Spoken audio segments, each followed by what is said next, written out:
વાલા વૈષ્ણવો, મધુરાષ્ટકની છેલ્લી પંક્તિમાં દરેક શ્લોકમાં એવી રીતે આવે છે કે મધુરાધિપતે રખિલમ મધુરમ, એટલે મધુરાધિપતિ એટલે કે શ્રી સ્વામીજીના અધિપતિ એવા શ્રીનાથજી નું બધું જ મધુર છે. તો વાલા વૈષ્ણવો, આપણે બધા જાણીએ છીએ કે શ્રીનાથજી, શ્રી ગુસાઈજી કે શ્રી મહાપ્રભુજીમાં કોઈ ભેદ નથી. તો આપણે એ સમજવા જઈ રહ્યા છીએ કે બધા સ્વરૂપો મધુરા છે. તો ચાલો ને મધુરાષ્ટકનું રસપાન એક નવા સ્વરૂપમાં કરીએ અને શ્રી વલ્લભના મધુરા સ્વરૂપને સમજવાનો રંચક પ્રયાસ કરીએ અને સાથે સાથે સમજીશું કે શ્રીનાથજી અને શ્રી ગુસાઈજીમાં કોઈ ભેદ નથી, શ્રી વલ્લભ અને શ્રી વિસાઈજીમાં કોઈ ભેદ નથી. વાલા વૈષ્ણવો, શ્રી વલ્લભનું મૂળ સ્વરૂપ કૃષ્ણ સ્વરૂપ જ છે એમ જણાવવા માટે આ શ્લોકની પ્રથમ પંક્તિમાં જ શ્રી ગુસાઈજી મહારાજે આજ્ઞા કરી. સ્ફુરત કૃષ્ણ પ્રેમામૃત રસ ભરેણાતિ ભરિતા, એટલે શ્રી વલ્લભ કૃષ્ણ પ્રેમામૃત રૂપી દિવ્ય આનંદ રસથી પરિપૂર્ણ સ્વરૂપે ઝળકે છે.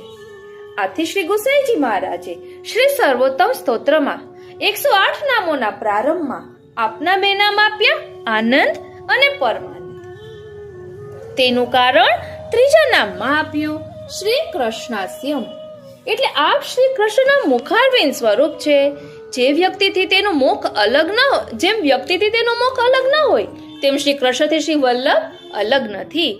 આથી આપ કૃષ્ણ સ્વરૂપ છે શ્રીનાથજી.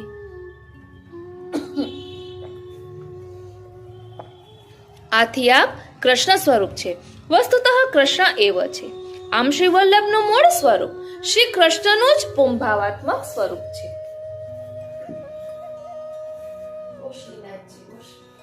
શ્રી કૃષ્ણનું જ પુંભાવાત્મક સ્વરૂપ છે.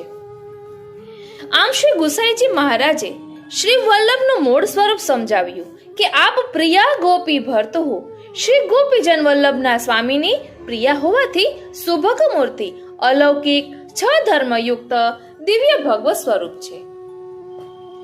હવે મહાનુભાવ શ્રી વલ્લભનું લીલા રસાત્મક સ્વરૂપ સમજાવતા કહે છે કે તેઓ એક પ્રશ્ન કરે છે. તેમાં લૌકિકમાં પતિ પત્ની એકબીજાને પ્રિય હોય તેવા કાર્યો કરે ત્યારે તેમની પરસ્પરની પ્રીતિ વધે છે.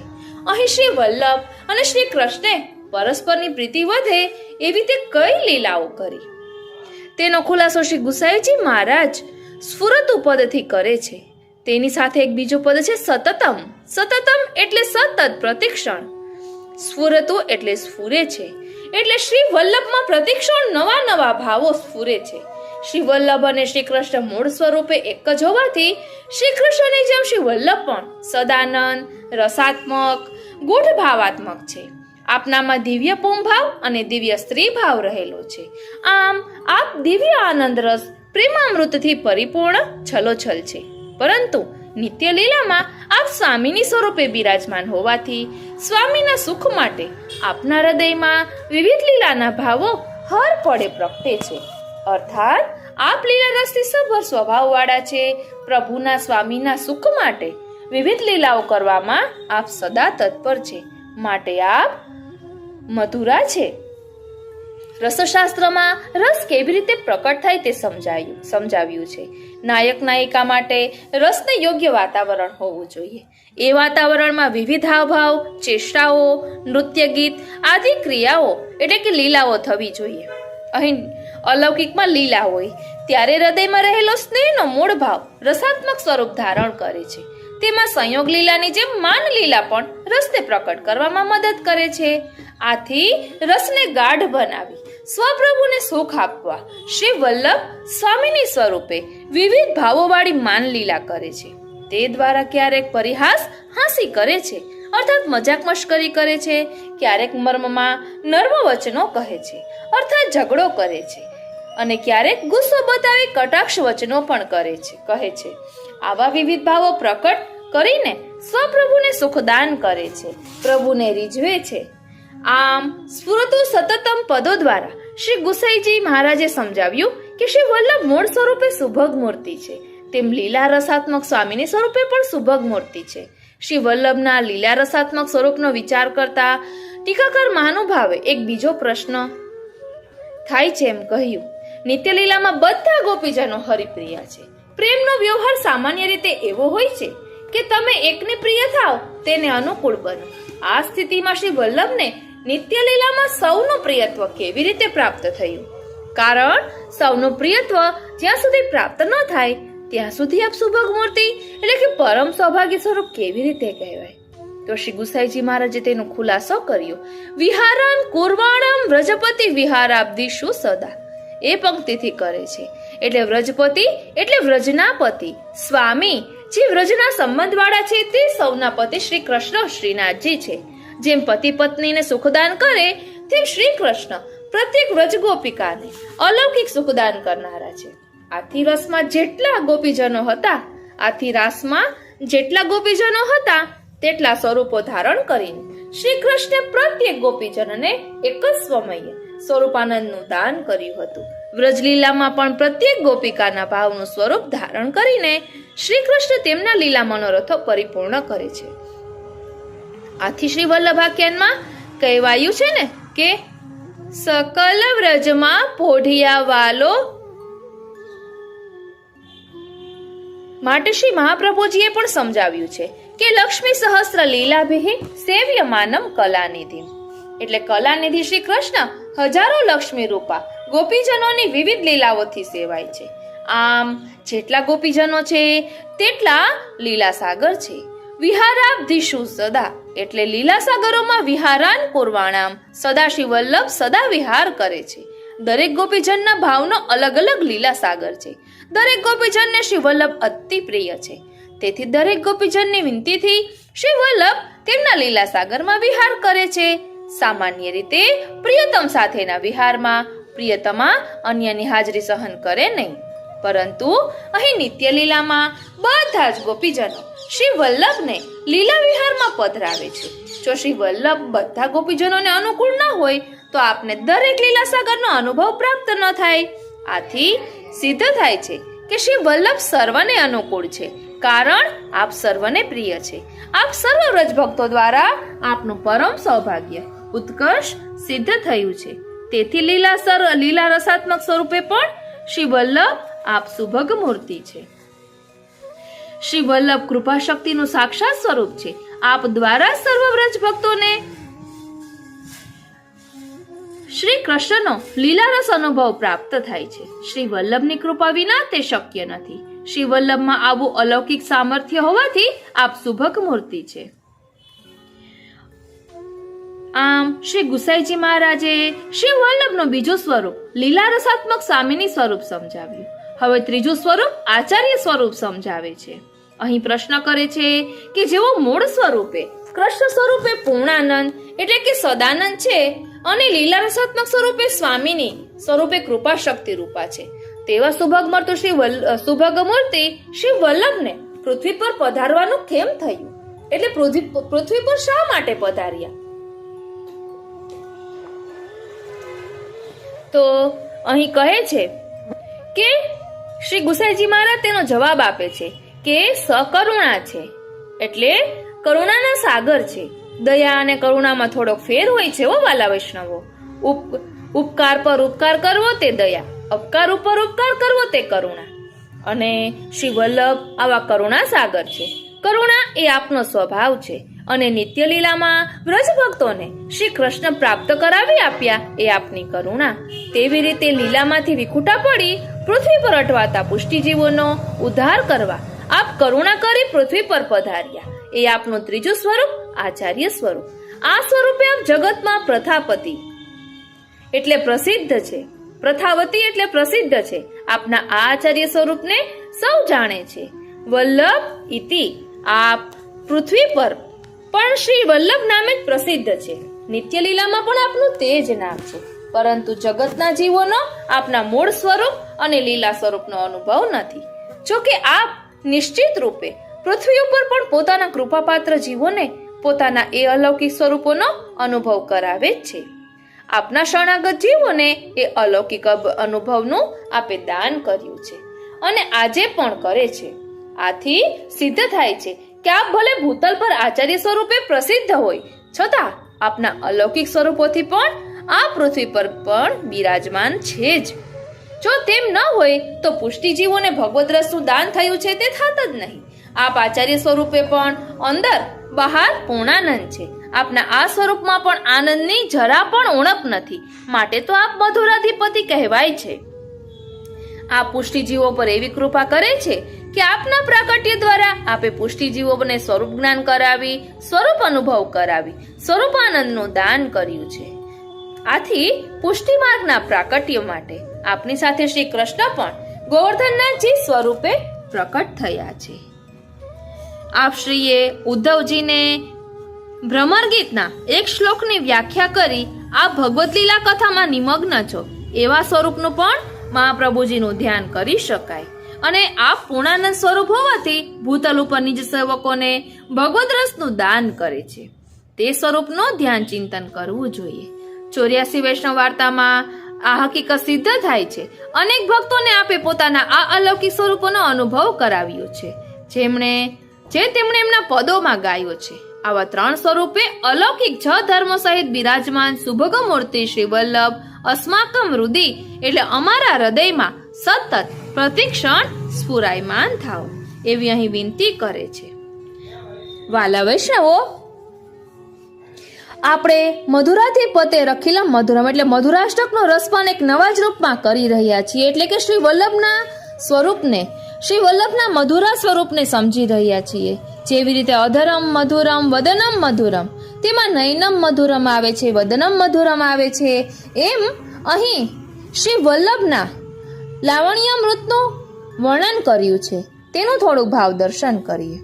અહીં કહે છે કે વિરહ અગ્નિ વલ્લભના મહાન દિવ્ય સ્વરૂપની પ્રાપ્તિમાં શ્રી ગોકુલેશ પ્રભુએ શ્રી સર્વોત્તમજીના યશોગાનને અસાધારણ સાધન કહેલ છે. ધ્યાન આપજો, શ્રી સર્વોત્તમજીના યશોગાનને અસાધારણ સાધન કહેલ છે. તેમાં આ રહસ્ય છે કે શ્રી સર્વોત્તમજીના પ્રત્યેક નામમાં આધિદેવિક અગ્નિ વ્યાપ્ત રહેલો છે. એટલે લૌકિક અગ્નિ તો દજાડે, પરંતુ આ અલૌકિક અગ્નિ તો વિરહતાપ દૂર કરે. તેથી જેમ અગ્નિ વિજાતીય દ્રવ્યને દગ્ધ કરે છે, તેમ શ્રી વલ્લભ વિરહ અગ્નિના મહાન દિવ્ય સ્વરૂપની પ્રાપ્તિમાં દ્રષ્ટ અદ્રષ્ટ સમગ્ર વિજાતીય ભાવ પ્રપંચોનો વિશેષ કરીને નાશ થાય છે. હવે સ્નેહ સહિત શ્રી વલ્લભના ગુણગાનમાં જે આપશ્રીના સ્વરૂપનો અનુભવ થાય છે તેના માટે કહે છે, મુખ વિધુ લાવણ્ય અમૃત એકટક પીવત નાહી અગય્યે હો. એટલે શ્રી વલ્લભના શ્રીમુખનું લાવણ્ય સૌંદર્ય કેવા પ્રકારનું છે? તો કહે છે કે અનંત આધિદેવિક ચંદ્રમાના સમૂહાત્મક આપનું શ્રીમુખ છે. આધિદેવિક ચંદ્રમા એટલે શ્રી સ્વામિનીજી અને શ્રી ઠાકોરજીના શ્રીમુખને આધિદેવિક ચંદ્રમા કહેવાય છે. આવા અસંખ્ય અનંત ચંદ્રમાનું લાવણ્ય શ્રી વલ્લભના એક શ્રી મુખમાં રહેલું છે.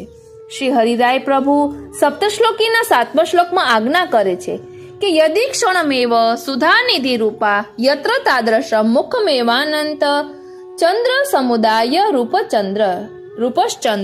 એટલે શ્રી વલ્લભનું આવા મહિમા વાળું સ્વરૂપ હોવાથી પદની પહેલી પંક્તિમાં કહ્યું છે, શ્રી વલ્લભતજી અપનો ઠાકુર કહો કોન પે જઈએ હો ચરણ કમલ કી નિષદીન સેવા અપને હૃદયે બસઈએ હો.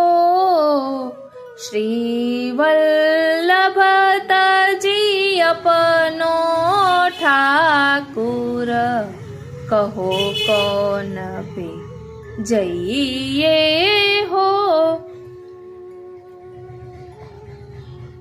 એટલે શ્રી વલ્લભના શ્રીમુખ લાવણ્ય સુધાપાનમાં તૃપ્તિ થતી નથી.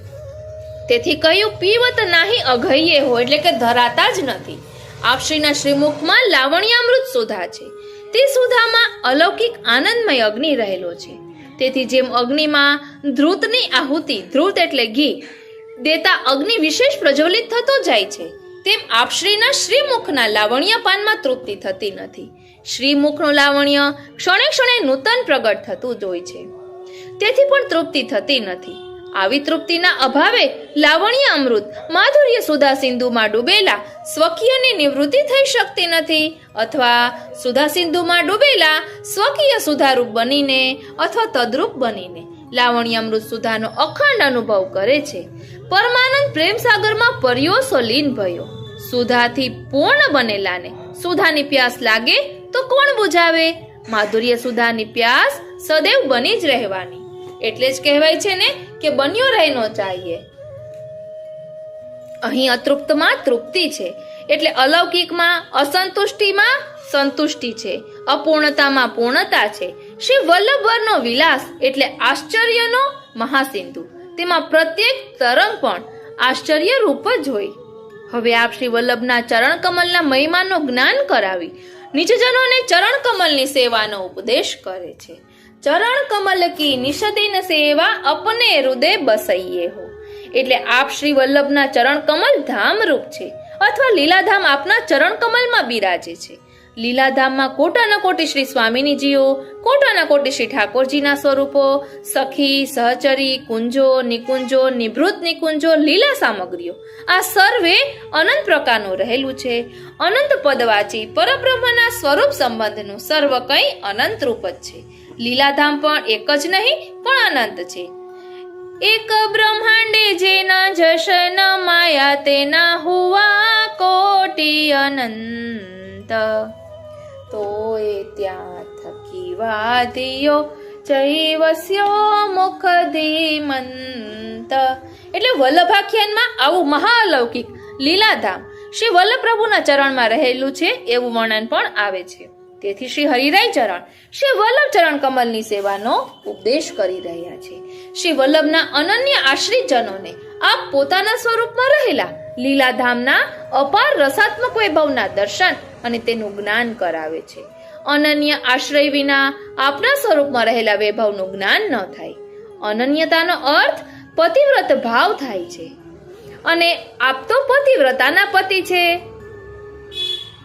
એટલે તો શ્રી સર્વોત્તમ સ્તોત્રના 108 નામની પદોની સંગતિમાં આવે છે ને, પતિવ્રતા પતિ તુમ હો પતિવ્રતા દાસી તિહારી. પછી એક પદ એ પણ છે, પતિ તો તુમ હી હો મહારાજ. એટલે શ્રી મહાપ્રભુજીનું એક નામ પતિ છે અને એક નામ પતિવ્રતા પતિ પણ છે. એટલે શ્રી વલ્લભના સ્વરૂપમાં જે મહાન દિવ્ય લીલા ધામનો વૈભવ રહેલો છે, તે વૈભવ સહિત શ્રી વલ્લભનું સ્વરૂપ પતિવ્રત ભાવવાળા સ્વકીયના હૃદયમાં સદૈવ બિરાજી અનુભવ કરાવે છે. એટલે કે જેને શ્રી મહાપ્રભુજીના ચરણારવિંદનો દ્રઢ આશ્રય કર્યો છે, શ્રી વલ્લભ સિવાય બીજું કંઈ જાણતા નથી, એના હૃદયમાં શ્રી વલ્લભ પ્રભુ સમગ્ર લીલા પરિકર સહિત બિરાજે છે. શ્રી પદ્મનાભદાસજીનો અનન્ય ભાવ શ્રી વલ્લભ ચરણ કમલમાં જ હોવાથી અનેક પ્રકારની દિવ્ય લીલાઓનો અનુભવ શ્રી વલ્લભના સાકાર સ્વરૂપમાં જ થઈ રહ્યો છે. તેનું વર્ણન તેમના પદોમાં કરેલું છે. આવો અનુભવ આપ શ્રી પોતાના અનન્ય પતિવ્રત ભાવી જનને જ કરાવે છે. પતિવ્રત ભાવ સિદ્ધ કરવો દુર્લભ હોવાથી શ્રી ગોકુલેશ પદ્મનાભદાસજી માટે કોટીમાં વિરલા ની ઉપમા આપે છે. કોટી ભક્તોમાં કોઈ એકને જ આવો અનન્ય ભાવ થાય છે. તેનું કારણ શ્રી વલ્લભનું સ્વરૂપ મહાન દિવ્ય હોવાથી આ સ્વરૂપને ધારણ કરવાની પાત્રતા નિરંતર વિરહના અનુભવથી સિદ્ધ થાય છે, અથવા શ્રી વલ્લભની સ્વતંત્ર પ્રમેય બલવાળી કૃપાથી જ્યારે વિરહ ભાવનું ધાન થાય ત્યારે જ પાત્રતા સિદ્ધ થાય છે. તેથી એક પદમાં શ્રી પદ્મનાભદાસજીએ વર્ણન કર્યું છે, વલ્લભ સ્વરૂપ દુર્લભ પૈવો.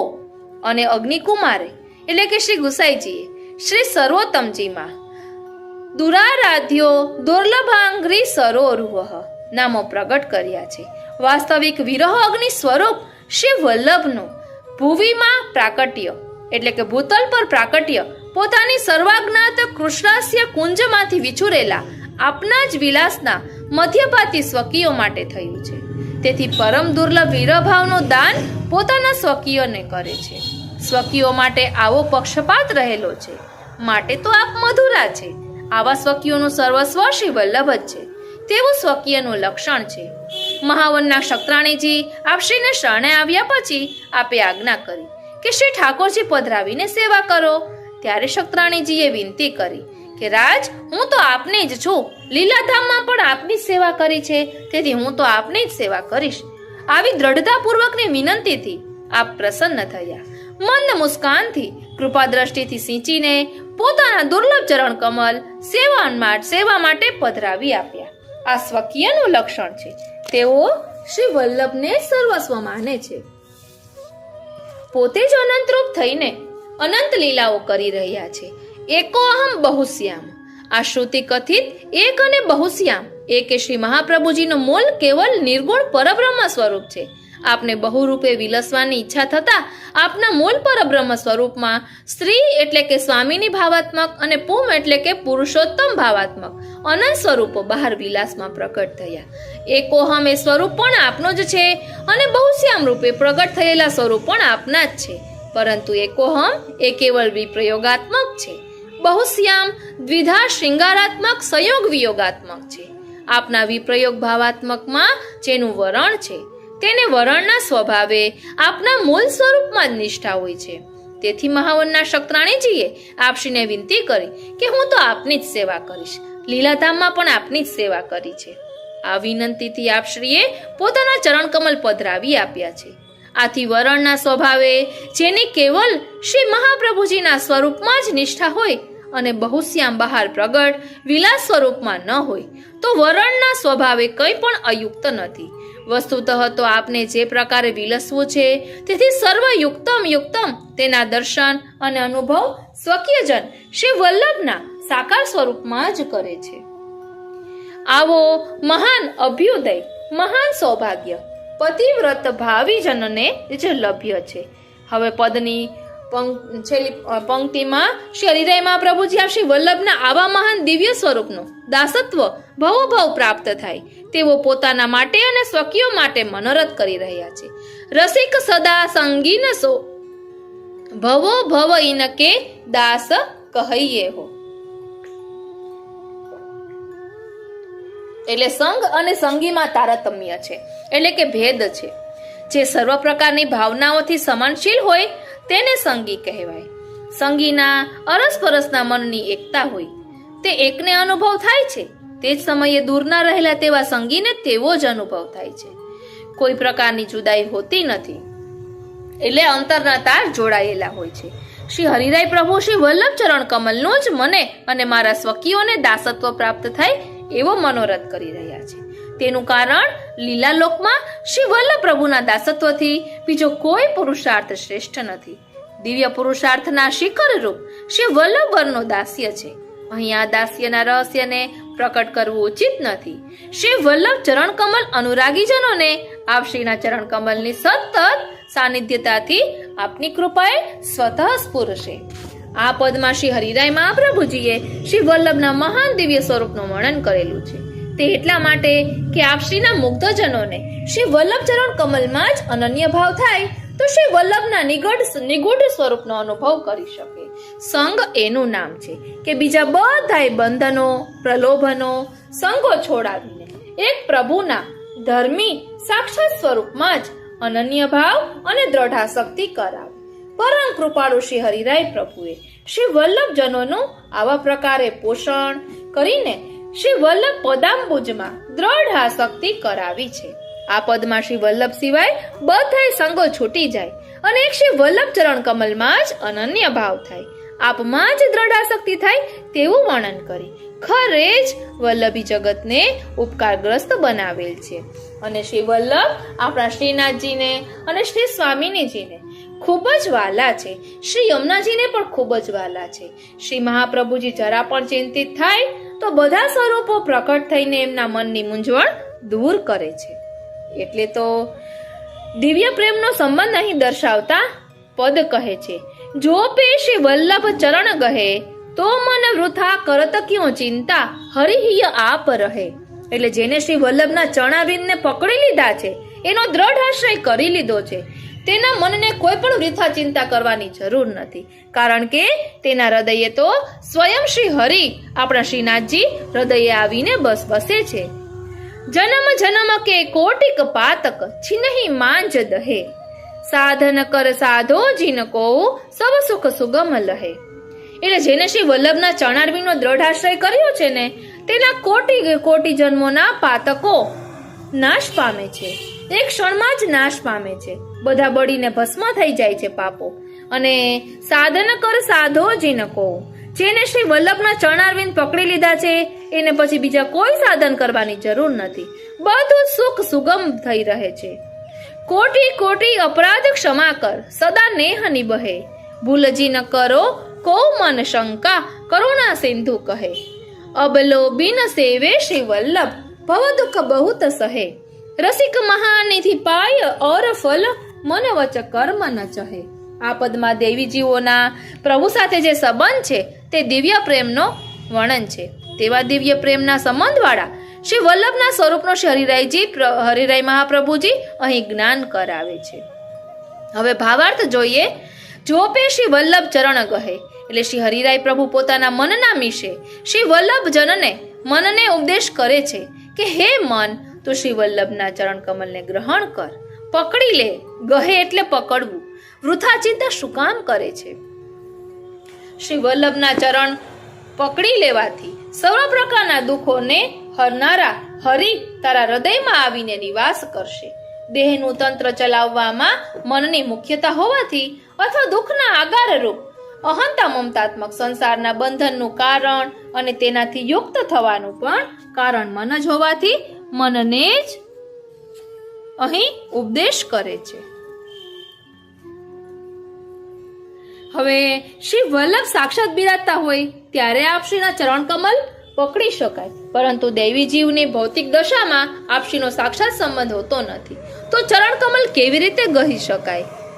તો તેનો પણ ખુલાસો કરે છે કે ચરણ કમલના 3 સ્વરૂપો છે: આધિભૌતિક, આધ્યાત્મિક અને આધિદેવી.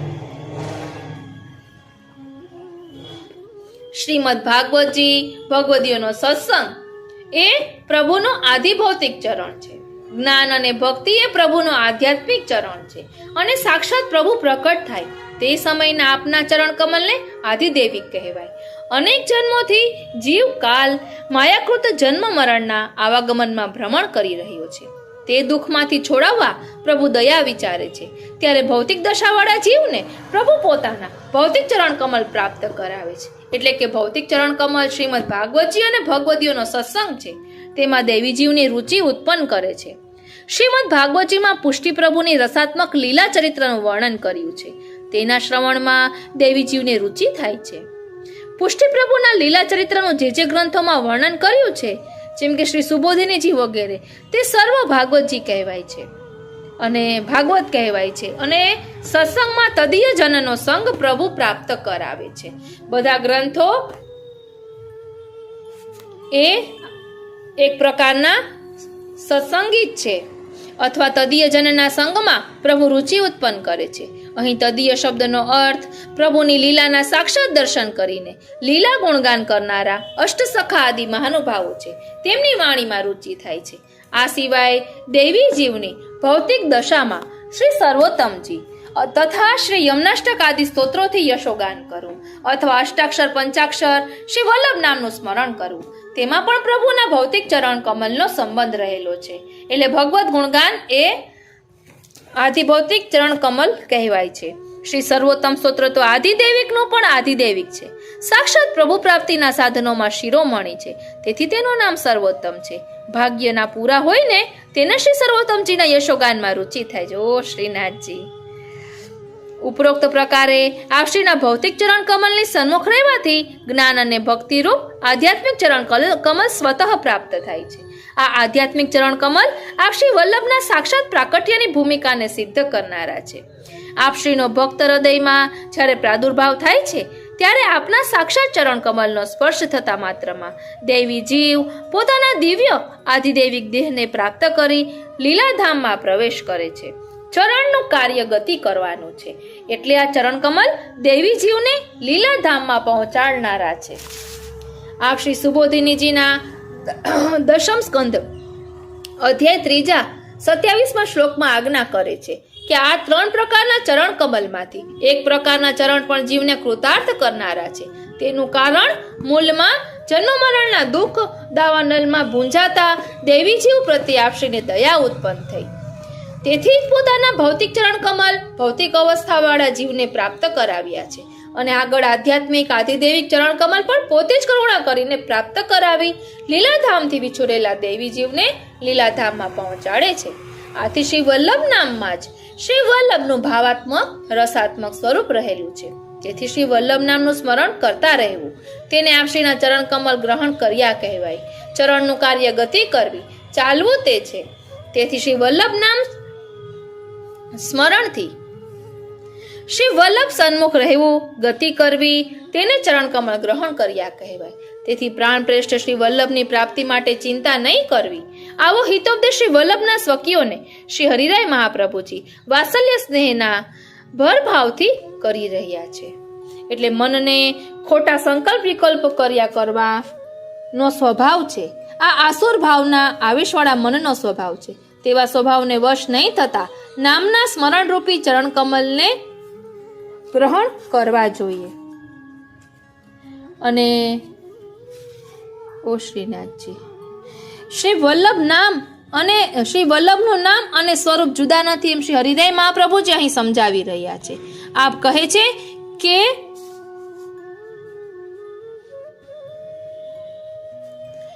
કે શ્રી વલ્લભ નામ અને સ્વરૂપ જુદા નથી, એટલે કે જ્યાં નામ છે ત્યાં નામનું સ્વરૂપ પણ છે જ. જેમ કે આપણા કોઈ સંબંધીનું નામ યાદ આવે ત્યારે રૂપ પણ યાદ આવે જ છે. તે રૂપ નામ સાથે જ હોય છે. તેમ શ્રી વલ્લભ નામ સાથે શ્રી વલ્લભનું ભાવાત્મક સ્વરૂપ નામની ભીતર રહેલું છે. આ નામનું સ્મરણ પહેલા આપણી હૃદય ભૂમિને શુદ્ધ કરે છે.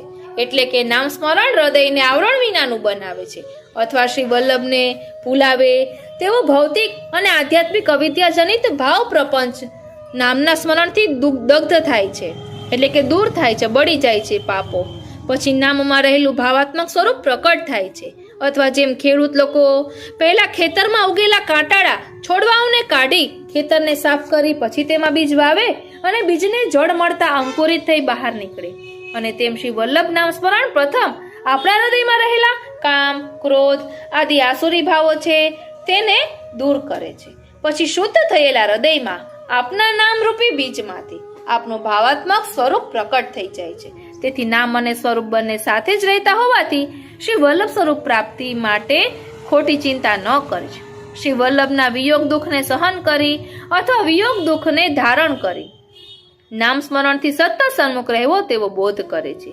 નામનું સ્મરણ પ્રથમ ઉચ્ચ સ્વરે જીભથી થાય છે, પછી કંઠથી લેવાય છે, પછી નામ હૃદયમાં પ્રવેશ કરે છે. એટલે કે સતત મનથી માનસીમાં નામ લેવાય ત્યારે હૃદયમાં પ્રવેશ કર્યો કહેવાય. અને આ નામમાં આધિદૈવિકતા પ્રકટ થાય છે.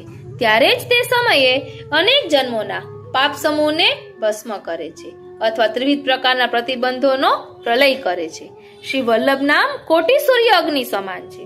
તેથી હૃદયમાં પ્રવેશી અનેક જન્મોના સંચિત પાપોને ભસ્મ કરી આપશ્રીના પ્રાદુર્ભાવને લાયક હૃદય ભૂમિને શુદ્ધ કરે છે. તેથી જ કહ્યું કે જન્મ જન્મ કે કોટિક પાતક છીનમાં જ દહે. આ પ્રભુથી આપણે વિખૂટા પડ્યા, ભૂતલમાં આવ્યા, અનેક જન્મો થઈ ગયા, અનેક દેહનો આપણને સંબંધ થયો. આ ભૌતિક દેહ સંબંધી પ્રપંચ ભાવો વિચારો આપણા હૃદયમાં સાગર જેવા ભરેલા છે. તેથી સંસાર પ્રપંચને સાગર જેવો કહેવાય છે. આવા પ્રપંચના વિચારોથી ભરેલા સાગરને શ્રી વલ્લભ નામ રૂપી વડવાનલ અગ્નિ એક ક્ષણમાં જ શોષણ કરી લે છે. જેમ જળ ભરેલા સાગરમાં વડવાનલ અગ્નિ રહે છે, તે અગ્નિ જ્યારે ઈશ્વરની ઈચ્છાએ બહાર પ્રકટ થાય છે ત્યારે સાગરનું જલ એક ક્ષણમાં શોષણ કરી સુકાવી નાખે છે. તેમ શ્રી વલ્લભ નામમાંથી દિવ્ય અગ્નિ પ્રગટ થઈ જાય છે અને પ્રાકૃત ભાવોના ભરેલા સાગરનું શોષણ કરી લે છે. ત્રિમાયાકો પ્રલય કરી હરિ મિલાવે હરિનામ. માટે આપશ્રીના નામનો આવો અદ્ભુત પ્રભાવ જાણીને ચિંતા ન કરવી એમ કહ્યું. તેથી કહ્યું, જન્મ જન્મ કે કોટિક પાતક ચિન્માંજ દહે. એટલે શ્રી વલ્લભ નામ સ્મરણ અથવા સેવા સ્મરણ આદિ સાધનો સિવાય બીજા સાધનો કરવા કે નહીં. જેમ કે શાસ્ત્રોમાં જપ તપ તીરથ નેમ ધરમ વ્રતદાન વગેરેથી પણ હૃદયની શુદ્ધિ થાય છે, તો આવા સાધનો કરવા કે નહીં. તો શ્રી હરિરાય મહાપ્રભુજી કહે છે, સાધન કર સાધો જીન કો સબ સુખ સુગમ લહે. એટલે શ્રી વલ્લભના જ સેવા સ્મરણ ગુણગાન ધ્યાન આદિ અલૌકિક સાધનોથી જ લીલાધામનું દિવ્ય સુખ સુગમતાથી પ્રાપ્ત થાય છે. તેનું કારણ નિસાધન ફલાત્મક પુષ્ટિ માર્ગમાં જીવકૃત સાધનોથી પ્રભુ પ્રાપ્તિ નહીં થતી હોવાથી પ્રભુ પોતે જ સાધનરૂપ થઈ જાય છે. એટલે સેવા સ્મરણ ગુણગાન ધ્યાન ઇત્યાદિ અલૌકિક સાધનો રૂપ પ્રભુ પોતે જ થયા છે. આપ શ્રી સુબોધિનીજીમાં પણ આ આજ્ઞા કરે છે. કહે છે કે જ્યારે ભગવાન પહેલા ભક્તની ઈચ્છા પૂર્ણ કરવાનું કરે ત્યારે જ ભક્તના હૃદયમાં ઈચ્છા થાય, કારણ કે કામ સિદ્ધ થયેલ હોય ત્યારે જ સાધન કરાવે છે. અહીં અનન્યતાનું સ્વરૂપ સમજાવતા કહે છે કે હો જન રંક તિહારો શ્રી મહાપ્રભુ ઓર કાહુ કો નાહી. એટલે શ્રી મહાપ્રભુજીની અનન્યતા કઈ રીતે સિદ્ધ થાય તે માટે કહે છે કે હું જન રંક તિહારો શ્રી મહાપ્રભુ ઓર કાહુ કો નાહી. बूढ़त हूँ भव सागर महिया पकड़ लेहू प्रभु बाही. मेरे सर्वस्व श्री वल्लभ वर बिनु कछु नाही न जान्यो. मन वच कर्म विज्ञप्ति करत हो तुम सो ही मन मान्यो. तिहारी बात सबे जिय भावत और न कछु सुहात. क्षुधित रहत वन में दिन सप्तही केसरी तृण नहीं खात. स्वाति बूंद बिना चातक जैसे करत नहीं जलपान. तैसी मोहि कृपा प्रभु कीजे और सुनो नहीं आन. तिहारे चरण कमल बिन मोको कहू नहीं विश्राम. मन अटक्यो श्री वल्लभ वरसो जपत ही निषदिन नाम. ऐसो ध्यान रहो जिय मेरे कहत हो गोद पसारी. श्री वल्लभ पद रज हरिजन को लेंगे पार उतारी. આ પદમાં શ્રી હરિરાય મહાપ્રભુજીએ અનન્ય પતિવ્રત ધર્મનું વર્ણન કરી શ્રી વલ્લભજનને અનન્યતાનું સ્વરૂપ સમજાવ્યું છે. અહીં કહે છે કે હું જન રંક તિહારો શ્રી મહાપ્રભુ ઓર કાહુ કો નાહી. શ્રી હરિરાય ચરણ શ્રી વલ્લભને વિનંતી કરે છે, આપણે પણ વિનંતી કરીએ, હે નાથ, આપને રીઝવવા દિવ્ય તત્સુખી પ્રેમ રૂપી ધન મારામાં રંજ માત્ર નથી. તેથી હું રંક છું તો પણ આપનો જ છું, બીજા કોઈનો નથી. દિવ્ય પ્રેમ રૂપી ધનને મેળવવા માટે આપ સિવાય બીજા કોઈની મને આશા નથી, અને દિવ્ય પ્રેમ મારામાં નહીં હોવાથી મારું મન સંસાર સાગરમાં ડૂબેલું છે. આપમાં આસક્ત થયું નથી તેવા મારા મનને સંસાર પ્રપંચમાંથી બહાર કાઢી આપના ચરણ કમલમાં આસક્ત કરું. અનન્યતા ત્યારે કહેવાય કે જ્યારે પોતાનું સર્વસ્વ શ્રી વલ્લભનું સ્વરૂપ જ બને, જીવનરૂપ શ્રી વલ્લભ જ બને. તેને સમજવા માટે આગળની તુકમાં કહે છે કે મેરે સર્વસ્વ શ્રી વલ્લભ વર બીનું કછું નાહી ન જાન્યો. હે નાથ, મારા માટે તો આપ જ સર્વસ્વ છો, આપના વિના હું બીજા કોઈને જાણતો નથી. વાલામાં વાલા મારા માટે આપ જ છો. શ્રી વલ્લભને વર કહ્યા. વર નામ શ્રેષ્ઠ સર્વથી ઉત્તમનું છે. અથવા પતિવ્રતા પોતાના પતિ સિવાય બીજા સાથે સંબંધ રાખી શકતી નથી. સર્વ પ્રકારથી પતિ સિવાય બીજા સાથે સંબંધ રાખી શકતી નથી. સર્વ પ્રકારથી પતિ સાથે તેનો સંબંધ રહી આવે છે. પતિની જ આશા, પતિના સુખમાં જ તેનું સુખ. અને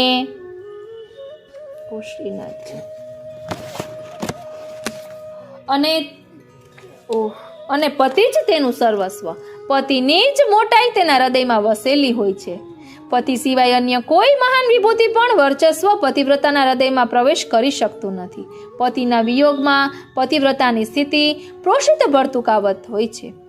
પ્રોષિત ભર્તુકાનું લક્ષણ ક્રીડા શરીર સંસ્કારમ સમાજોત્સવ દર્શનમ હાસ્યપગૃહેયાનમ ત્યજેત પ્રોષિત ભર્તુકા. એટલે જે સ્ત્રીનો પતિ પરદેશ ગયો હોય તે સ્ત્રીએ ખેલકૂદ, શૃંગાર, સામાજિક ઉત્સવોમાં ભાગ લેવાના, હસી મજાક કરવાના અને પારકા ઘરમાં જવાના આ 5 કર્મો છોડી દેવા જોઈએ. આ પતિવ્રતા ધર્મ સ્ત્રીના લક્ષણ છે. એટલે અહીં કહે છે કે મેરો મન ગોવિંદ સો માન્યો તાતે ઓર ન જીય ભાવે. એટલે પરમાનંદાસજી ના પદની આ પંક્તિ છે તેમાં પણ પ્રોષિત ભર્તુકાના લક્ષણો નિર્દેશ થયો છે. શ્રી હરિરાય પ્રભુ ભૂત સ્થિતિનું જીવન પ્રોષિત ભર્તિકાવત જ રહેલું છે. અન્યન્યતાની ટેકમાં ચાતકનું દ્રષ્ટાંત અપાય છે. ચાતક અને પતિવ્રતાના સમાન ધર્મો છે. લીલાધામથી વિચુરેલો દૈવી જીવ શરણમાં આવ્યા પછી પ્રભુ કૃપાથી તેને સેવા, સ્મરણ, ગુણગાન અને રસાત્મક ગ્રંથોના શ્રવણમાં રુચિ થાય છે. ધ્યાન આપજો, પ્રભુ કૃપાથી આ બધામાં રુચિ થાય છે. પ્રભુ પોતાના દિવ્ય પ્રેમ સ્વરૂપનો અનુભવ કરાવવાની ઈચ્છા કરે છે ત્યારે પોતાના પ્રેમ સ્વરૂપથી વ્રજભક્તો સાથે કરેલી લીલામાં રુચિ થાય છે. અષ્ટસખા આદિ મહાનુભાવોએ કરેલ લીલા ગુણાનુવાદના શ્રવણથી દિવ્ય પ્રેમ સ્વરૂપ તેને સમજાય છે કે જગતમાં આ દિવ્ય પ્રેમ સ્વરૂપ સમાન બીજું કોઈ મહાન તત્વ નથી. ઉક્ત કથનથી સંગતિનો દોહો નીચે મુજબ છે. સકલ શાસ્ત્ર શ્રવણ શૂન્યો મન મેં કરી પરતીન તિહું લોક ઢૂંઢત ફિર્યો મિલે ન ધન સે મિત. એટલે દિવ્ય પ્રેમ સ્વરૂપની પ્રાપ્તિ એકાંગી સાધના વિના થઈ શકતી નથી. તેથી પોતાના મનને પ્રપંચમાંથી નિવૃત્ત કરે છે. તેથી કહ્યું, સબતે મન જુ નિકાસી કે લિયો અનન્ય વ્રત એક પ્રાણ જાહુ પ્રાણ ન જાહું યહ ચાતક કી ટેક. મહાનુભાવ નંદાસીએ પણ પંચમંજરીમાં કહ્યું છે, પ્રેમ એક એક ચિત્તસો એક હી સંગ સમાય ગાંધી કો સૌદા નહીં જન જન હાથ બિકાય ચાઘટ વિરહ અવા અનલ પરિપક ભયે સુભાય તાહી ઘટ મધ્ય નંદ હો પ્રેમ અમે ઠહેરાય. એટલે આત્માના અંતઃસ્થલમાં ગૂઢ તત્વ રૂપે રહેલો દિવ્ય પ્રેમ ભૌતિક અને આધ્યાત્મિક અવિદ્યાનું આવરણ દૂર થયા વિના બહાર પ્રકટ થતો નથી. આ આવરણને નષ્ટ કરવા માટે બાહ્ય પ્રપંચના ત્યાગપૂર્વક સતત સન્મુખ રહેવું જોઈએ. તેથી કહ્યું, મન વચ કર્મ વિજ્ઞપ્તિ કરત હો તુમસો હી મન માન્યો. હે પ્રાણનાથ, મનથી આપના સ્વરૂપને જ નિરંતર ભાવના ધ્યાન કરું છું. વાણીથી આપના યશનું ગાન અને નામનું સ્મરણ કરું છું અને આપની સેવારૂપ કર્મ કરું છું. આપ સર્વ પ્રકારથી આપથી જ મને સુખ છે. તિહારી બાત સબે જીય ભાવત ઓર ન કછું સુહાત. હે પ્રાણ પ્રિય, મારું મન તો આપના વિપ્રયોગાત્મક ભાવાત્મક સ્વરૂપને જ ચાહે છે. તેથી આપના સ્વરૂપ લાવણ્યામૃતના સુધાપાન વિના તેને બીજું કંઈ સુહાતું નથી.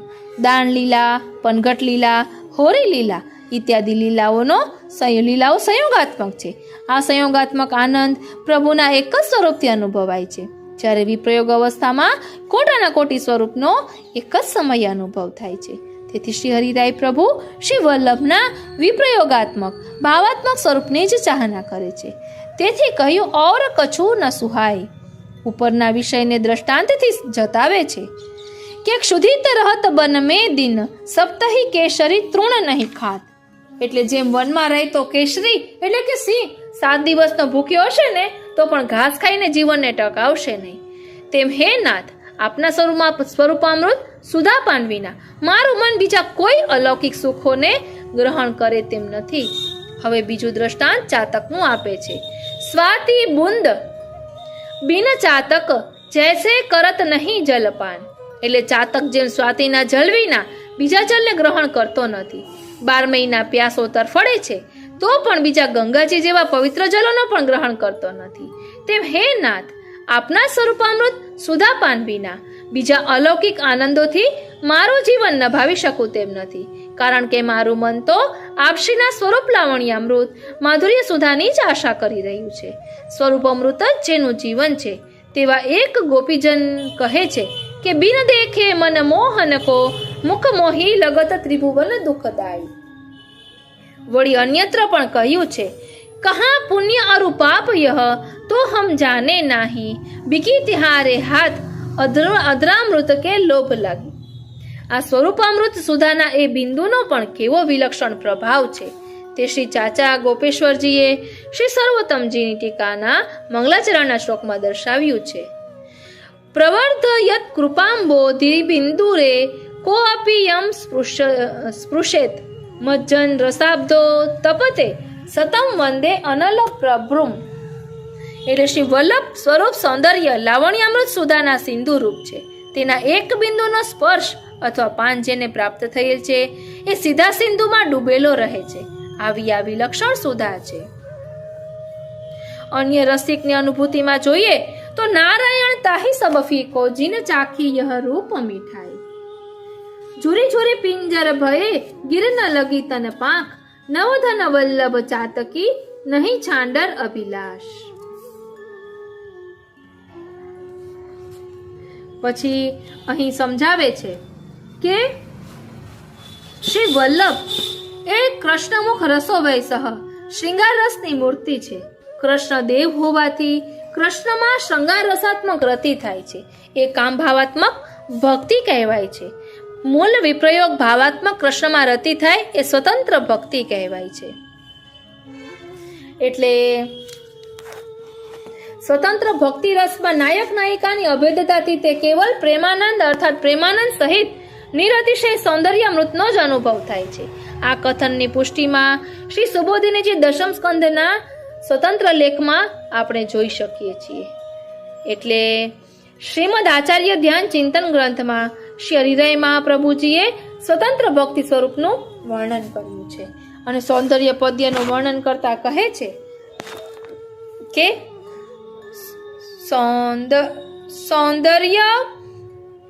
સૌંદર્યમ નિજરત ગતમ પ્રકટિતમ શ્રી ગૂઢ ભાવાત્મકમ પુનરૂપમ ચ પુનસ્તદંતર્ગતમ પ્રાવિશત સ્વપ્રિયે સંશ્લિષ્ટા ઉભયોર બભૌ રસમયઃ કૃષ્ણો હિ યત સાક્ષિકમ રૂપમ તત્રિતયાત્મકમ પરમભિધ્યેયમ સદા વલ્લભ.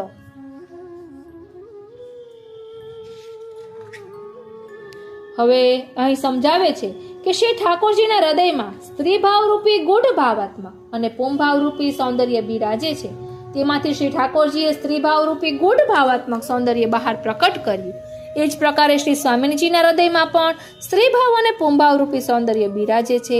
તેમાંથી શ્રી સ્વામિનીજીએ પુંભાવ રૂપી સૌંદર્ય બહાર પ્રકટ કર્યું. આ બંને પ્રકારના સૌંદર્યનો સંયોગ થતા તૃતીય સ્વરૂપ પ્રકટ થયું.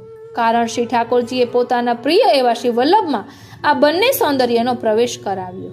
પ્રવેશ કરાવ્યા પછી બંને સૌંદર્યોથી રસાત્મક સદાનંદ શ્રી કૃષ્ણ શોભાયમાન થયા. શ્રી વલ્લભનું સ્વરૂપ આ લીલાનું સાક્ષી હોવાથી એ સાક્ષી ભાવનું સ્વરૂપ છે. શ્રી વલ્લભમાં શ્રી ઠાકોરજીનો સ્ત્રી ભાવ, શ્રી સ્વામિનીજીનો પુંભાવ અને ઉભયના સંયોગનો સ્ત્રી પુંભાવ બિરાજે છે. આવા અલૌકિક ત્રણ ભાવથી સર્વશ્રેષ્ઠ રૂપે શોભતા શ્રી વલ્લભના સ્વરૂપનું નિરંતર સુંદર રીતે ધ્યાન કરવું એટલે જ શ્રી વલ્લભનું સ્વરૂપ મધુરું છે. અને શ્રી ગુસાઈજી કૃષ્ણ સ્વરૂપ છે. શ્રી મહાપ્રભુજીનું બીજું સ્વરૂપ એ શ્રી ગુસાઈજી છે.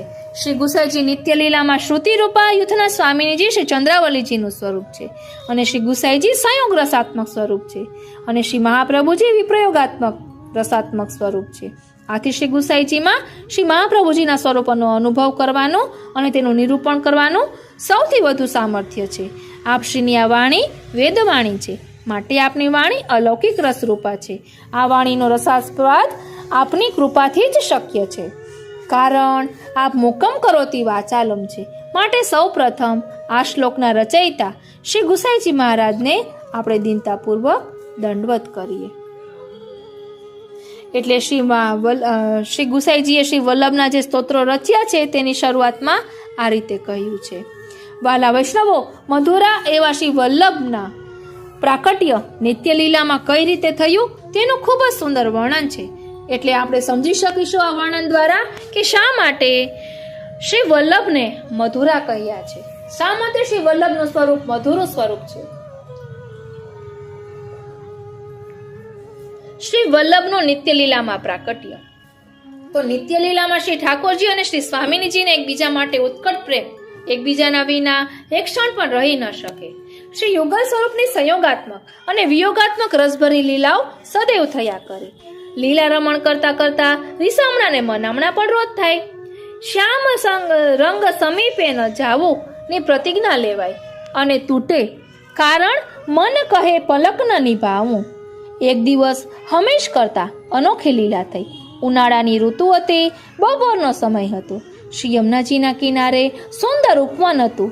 તેમાં વૃક્ષવેલીઓની સુમધુર નિકુંજ હતી. સુગંધી પુષ્પોની બહાર હતી. શીતળતા અને સુવાસિતતાની જુગલબંધી હતી. વાતાવરણ ખુશનુમા હતું. શ્રી શ્યામ સુંદર લાલા નિકુંજમાં પુષ્પશૈયા પર બિરાજ્યા હતા. મેઘશ્યામ અંગ પર સફેદ ધોતી, ઉપરણો અને મોતીના શ્રૃંગાર ધર્યા હતા. શ્રી મસ્તકે સફેદ પાકમાં સફેદ મોરપીછ ડોલતું હતું. શ્રી કંઠમાં બેવડી શેરની મોતીની માળા દુલરી ધારણ કરી હતી. પ્રિયાની રાહ જોવાતી હતી. આપ વીણા વાદન કરી રહ્યા હતા. સારંગના કોમળ શીતળ સુરો નિકુંજમાં રેલાતા હતા. વીણા વાદન કરતા બંને શ્રીહસ્ત ચંચળ બન્યા હતા. ખભે ધારણ કરેલો ઉપર્ણ સરકી ગયો હતો. વિશાળ હૃદય પ્રવેશ નિરાવરણ થયો હતો. તેથી તેજસ્વી હૃદય પ્રદેશ આરસીની માફક ચમકતો હતો. આપ શ્રી વીણા વાદનમાં અત્યંત લીન બની જવાથી નેત્રો બીડાઈ ગયા હતા. જ્યારે પ્રિયાજીની પ્રતીક્ષામાં ડૂબી ગયા હતા. થોડા સમય પછી શ્રી રાધિકાજી પધાર્યા. નિકુંજના દ્વારમાં પધાર્યા. પુષ્પશૈયા પર બિરાજેલા પ્રાણનાથને નિરખ્યા. મિલનની ઉત્કંઠા થઈ. દ્રષ્ટિ હૃદય પ્રદેશ તરફ ગઈ. પ્રિયાજી ચમક્યા. પ્રભુની ગોદમાં કોઈ અન્ય સ્વામિનીજીને બિરાજેલા જોયા. વાસ્તવમાં એ સત્ય નહોતું. પ્રિયાજીનું જ પ્રતિબિંબ અરીસા જેવા પ્રભુના હૃદય પ્રદેશ પર ઝીલાયું હતું. પરંતુ પ્રિયાજીને ભ્રમ થયો. પ્રભુની સાથે અન્ય સ્વામિનીના વિચારે એ માનુની છંછેડાયા. ગુસ્સો બહાર પ્રકટ ન થયો. ગુસ્સો દુઃખ બની દમવા લાગ્યો. અસહાય અબળાની ગ્લાની થઈ આવી. ત્યાંથી જ મુખ ફેરવી લીધું. પધાર્યા હતા તેવા દબાતા પગલે નિકુંજની બહાર પધારી ગયા. અત્યંત ક્લેશાત્મક સ્થિતિમાં એ જ ઉપવનની બીજી નિકુંજમાં જઈને બિરાજ્યા. જેઠની બપોરે મહાની મધરાત જેવી શીતળતા હતી. છતાંય તેમનું દિલ પ્રાણનાથના વિશ્વાસ ભંગથી દાટતું હતું. કોમળ મુખ મ્લાન થયું હતું. અશ્રુઓથી ખરડાઈ ગયું હતું. શ્વાસમાં ગરમ નિશ્વાસ નીકળતા હતા. વ્યથાની વેદના અસહ્ય બની જતી હતી. એવામાં શ્રી લલિતાજી ત્યાં પધાર્યા. તેઓ શ્રી રાધિકાજીના અતિ અંતરંગ સખી. તેમની આગળ શ્રી રાધિકાજીએ દિલ ખોલીને સઘળી હકીકત કહી. તે સાંભળી શ્રી લલિતાજી શ્રી ઠાકોરજીની નિકુંજમાં પધાર્યા. શ્રી ઠાકોરજી પણ શ્રી સ્વામિનીજીના વિરહથી પીડિત હતા. આપશ્રીએ શ્રી લલિતાજીને પૂછ્યું, પ્રિયાજી ક્યાં બિરાજે છે? અહીં કેમ પધાર્યા નથી? જવાબમાં શ્રી લલિતાજીએ સઘળી હકીકત કહી. શ્રી ઠાકોરજીને ભારે નવાઈ લાગી. આપે કહ્યું, લલિતા, હું તો વીણા વાદનમાં તલ્લીન હતો. નેત્રો બંધ હતા. તેથી પ્રિયાજી અહીં પધાર્યાની મને ખબર નથી. અહીં તો બીજા કોઈ સ્વામીની નથી. પછી પ્રિયાજીને તેવો ભ્રમ કેવી રીતે થયો? શ્રી લલિતાજી પણ વિચારમાં પડી ગયા. છતાં તેઓ ચતુર શિરોમણી હતા. તેથી શ્રી ઠાકોરજીના હૃદય પ્રદેશ તરફ નજર કરી. ત્યાં તેમને પોતાનું પ્રતિબિંબ દેખાયું. તેઓ સમજી ગયા કે શ્રી રાધિકાજીએ દૂરથી પોતાનું જ પ્રતિબિંબ જોયું હતું. તે પ્રતિબિંબને ઝીણવટથી ન જોવાને લીધે તેને બીજા સ્વામિનીજી માની બેઠા. આથી ગુસ્સે થઈ રિસાઈ ગયા. આ પ્રસંગમાં શ્રી ઠાકોરજીનો કોઈ વાંક નથી. આપે શ્રી ઠાકોરજીને વિશ્વાસ અપાવ્યો કે તેઓ શ્રી પ્રિયાજીને સત્ય હકીકત કહી ગેરસમજ દૂર કરી પધરાવી લાવશે. શ્રીનાથજી, શ્રી લલિતાજી શ્રી રાધિકાજીની નિકુંજમાં પધાર્યા. સઘળી હકીકત કહી. પછી રાધિકાજી વાત સાંભળવા તૈયાર ન હતા. તેઓ ખૂબ જ વિરતાપ કરી રહ્યા હતા. શ્રી લલિતાજીને બીજો કોઈ ઉપાય જડ્યો નહીં. તેઓ નિરાશ થઈ શ્રી ઠાકોરજીની પાસે પાછા આવ્યા. શ્રી ઠાકોરજીને માન મિલાપની આશા હતી, પણ તે સફળ ન થઈ. આથી શ્રી ઠાકોરજીનો વિરતાપ પણ ઘણો વધી ગયો. આ સમાચાર જાણી સકળ લીલા પરિકર પણ ત્યાં આવી પહોંચ્યો. સૌ નિસહાય હતા. કોઈ ઉપાય જડતો ન હતો. બંને સ્વરૂપોનો તાપ ક્લેશ સર્વોચ્ચ માત્રાએ પહોંચ્યો. ત્યારે શ્રી ઠાકોરજીના હૃદયમાં બિરાતું શ્રી સ્વામિનીજીનું શ્રી ગૂઢ ભાવાત્મક સ્વરૂપ બહાર પ્રકટ થયું. તેવી જ રીતે શ્રી સ્વામિનીજીના હૃદયમાં બિરાજતું શ્રી ઠાકોરજીનું પૂમરૂપ ગૂઢ સ્વરૂપ બહાર પ્રકટ થયું. આ બંને સ્વરૂપો વચ્ચે તો માન હતું જ નહીં. આથી આ બંને ભાવાત્મક સ્વરૂપોનું મિલન થયું. બે સ્વરૂપો એક થયા. પરિણામે અલૌકિક ત્રીજું સ્વરૂપ પ્રકટ થયું. એ સ્વરૂપ બહારથી પૂર્ણરૂપ હતું, અંતરમાં સ્ત્રીભાવ વાળું હતું, એટલે કે કોમલ હૃદય વાળું હતું. પૂર્ણરૂપ પુરુષાકાર હોવા છતાં આપના અંગે અંગમાં સ્ત્રી ભાવની કોમલતા અને રસમયતા વિલસતી હતી. આપના રોમ રોમમાં શ્રી કૃષ્ણ રૂપ ઝલકતું હતું. આપના હૃદયમાં શ્રી યુગલ સ્વરૂપ ભાવાત્મક રીતે બિરાજમાન હતા. આપ શ્રી કૃષ્ણની જેમ મેઘશ્યામ વર્ણ, વાકડિયા કેશ, વિશાળ ભાલ, તીવ્ર નાસિકા, કમલપત્ર જેવા નેત્રો અને કમલ જેવા મુખથી શોભાયમાન હતા.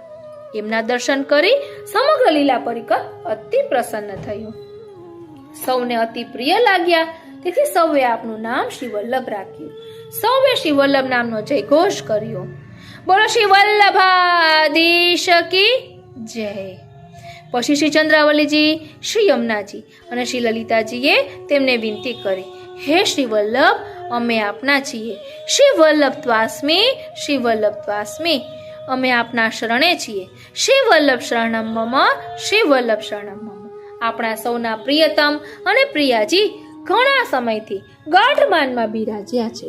ઉભય સ્વરૂપોનું માન છોડાવી મિલાપ કરાવવા આપ જ સમર્થ છો.